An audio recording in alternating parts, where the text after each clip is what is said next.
Magandang umaga mga kababayan ko.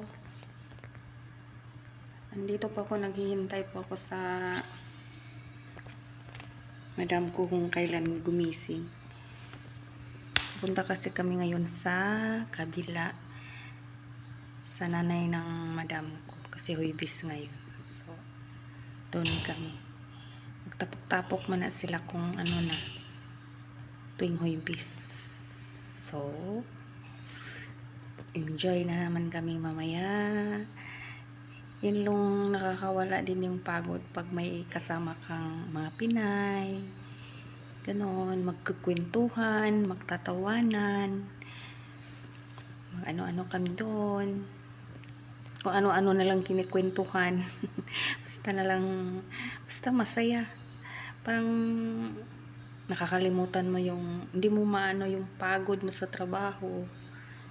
Pag ano kami noon, pag nandun kami lahat, maliban yung nasa malayo, kasi yung isa nasa malayo, nasa Damam, so bihira lang silang pupunta dito, mga ano lang, kung may okasyon lang pupunta, tapos magustuhan ng amo niya, so uuwi sila dito.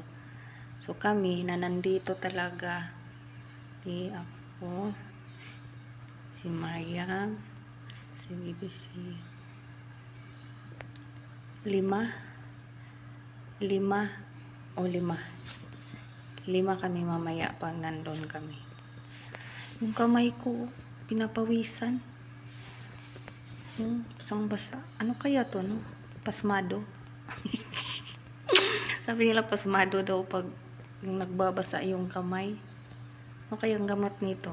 Comment nga kayo dyan, mga kababayan ko, kung anong gamot nitong magbabasa yung kamay. Parang ano kahawak ng ano. Pero sa ano pa nila, sabi nila sa mga yung mag-ano ng niyog, magsanggot. Ano yung Tagalog doon sa magsanggot? Niyog. Ano daw, maraming tuba, daghang tuba makuha pag magsanggot yung kamay na ganito. Yung mababasa yung kamay. Tagalog. Hirap mag-ano ng Tagalog. Bisaya na lang. Yan lang po. Please, mga kababayan ko, please like and share.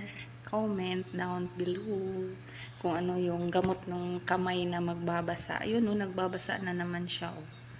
Ito yung isang kamay, nagbabasa na naman. Yung hinahawak ko sa cellphone, nagbabasa. Ay!